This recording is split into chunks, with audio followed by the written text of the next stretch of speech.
Assalamualaikum warahmatullahi wabarakatuh. Eh, Alhamdulillahirabbil alamin. Wassalatu wassalamu ala umuri dunya wadin wa ala alihi washabihi ajmain. Amma ba'du. Perkenalkan, nama saya Sahrul Ramadan, mahasiswa dari UIN Sunan Gunung Jati Bandung, Fakultas Syariah dan Hukum, jurusan Hukum Tata Negara.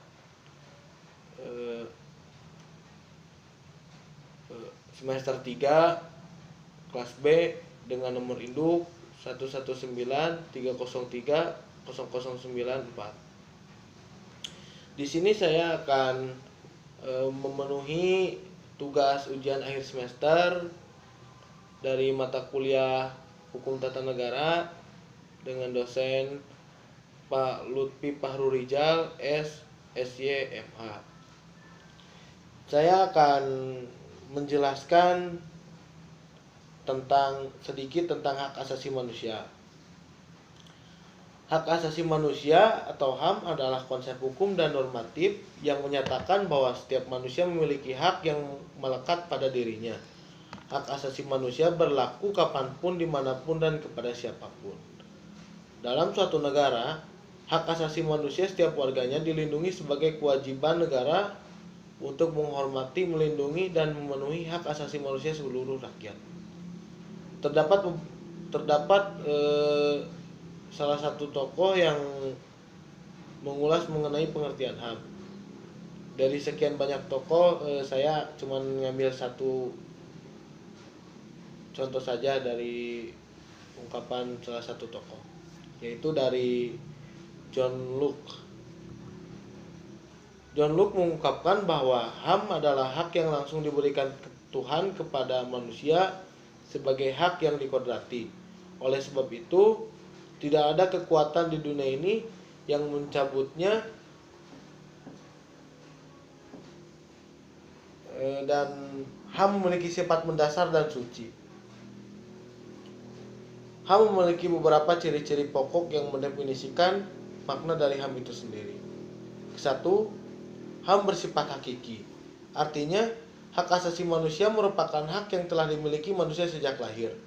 Bahkan ketika masih dalam kandungan, hal ini bisa diartikan bahwa HAM merupakan kodrat yang telah diberikan Tuhan untuk manusia.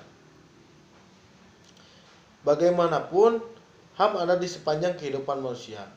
Apabila HAM dihapuskan, maka harus meniadakan manusia itu sendiri. Kedua, ciri-ciri HAM.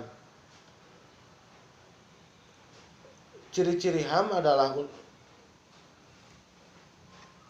HAM selanjutnya adalah universal.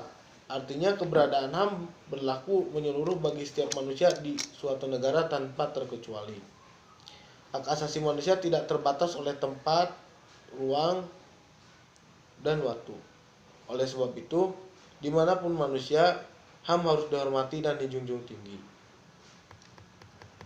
HAM juga bersifat universal yang bermakna menjunjung tinggi setiap hak manusia tanpa memandang kedudukan, agama, ras, usia, suku, dan lain sebagainya. Manusia berhak hidup dan memiliki hak yang sama dengan sesama manusia yang lain. Ketiga, bersifat tetap. HAM bersifat tetap bermakna bahwa HAM akan terus ada dan melekat dalam diri seorang manusia. Sebagaimana makna HAM merupakan anugerah Tuhan kepada manusia, keberadaan HAM merupakan pembeda manusia dengan makhluk hidup lain. Keberadaan HAM tidak dapat dihilangkan dan tidak dapat diambil secara sepihak, karena hak asasi manusia akan terus ada dalam diri manusia. Dan keempat, ciri pokok HAM selanjutnya adalah bersifat utuh. Hal ini bermakna bahwa hak asasi manusia tidak dapat dibagi antar sesama manusia.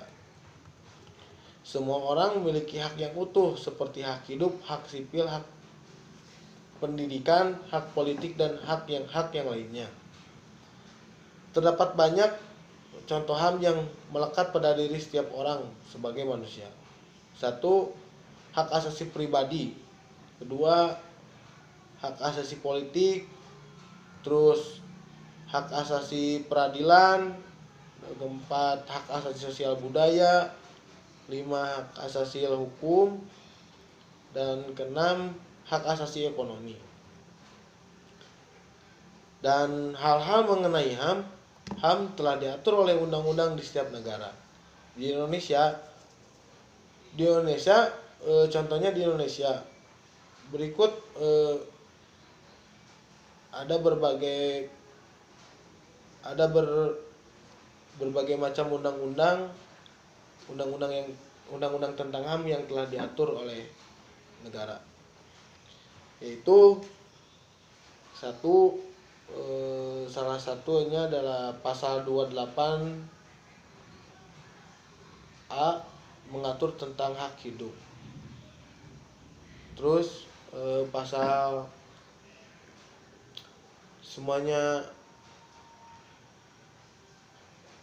tentang pasal mengatur tentang hak berkeluarga sudah ada. Terus mengatur tentang hak memperoleh, terus mengatur tentang hak kebebasan beragama sudah jelas, mengatur tentang kebebasan memeluk agama sudah jelas, mengatur hak berkomunikasi dan informasi ada, mengatur tentang kesejahteraan dan jaminan sosial. Mungkin demikian penjelasan mengenai HAM dari saya. Sekarang kita lanjut terhadap analisis pribadi terhadap pelaksanaan HAM dan perlindungan HAM yang dilakukan oleh pemerintah. Saya melihat sekarang atau pemerintahan sebelumnya tidak pernah serius dalam melindungi HAM, dan malah pemerintah sendiri yang telah merampas hak atau melanggar HAM kepada warganya.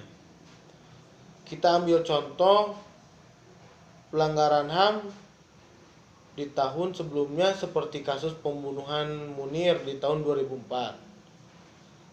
Terus kasus tragedi Semanggi dan kerusuhan Mei tahun 98. Terus contoh kasus buruh Marsina di tahun 93. Terus penculikan aktivis 98 dan masih banyak lagi lah kasus-kasus HAM yang sampai sekarang belum menemukan titik terang. Dan kemarin saja di tahun 2020 saat para mahasiswa turun aksi penolakan Undang-Undang Omnibus Law, banyak sekali mahasiswa yang mendapat tindakan represif atau kekerasan dari pihak aparat negara. Bahkan saya sendiri pun menjadi korban, walaupun sedikit lah kena pukul. Dari sini sudah jelas bahwa pemerintah tidak serius dalam menegakkan undang-undang tentang HAM atau melindungi warganya yang dirampas. Mungkin cukup sekian penjelasan dari saya. Semoga bermanfaat dan mohon maaf jika penyampaiannya masih kurang, dan saya pun menyadari akan kekurangan itu. Sekali lagi saya mohon maaf, dan sekarang mari kita kepalkan niat kita untuk merubah tatanan negara yang lebih baik. Sekian, wassalamualaikum warahmatullahi wabarakatuh. Dari sini sudah jelas bahwa pemerintah tidak serius dalam menegakkan undang-undang tentang HAM atau melindungi warganya yang telah dirampas haknya. Dan mungkin cukup sekian penjelasan dari saya. Semoga bermanfaat dan mohon maaf jika penyampaiannya masih kurang dan saya pun menyadari akan kekurangannya. Mungkin untuk kedepannya mari kita kepalkan niat kita untuk merubah tatanan negara yang lebih baik.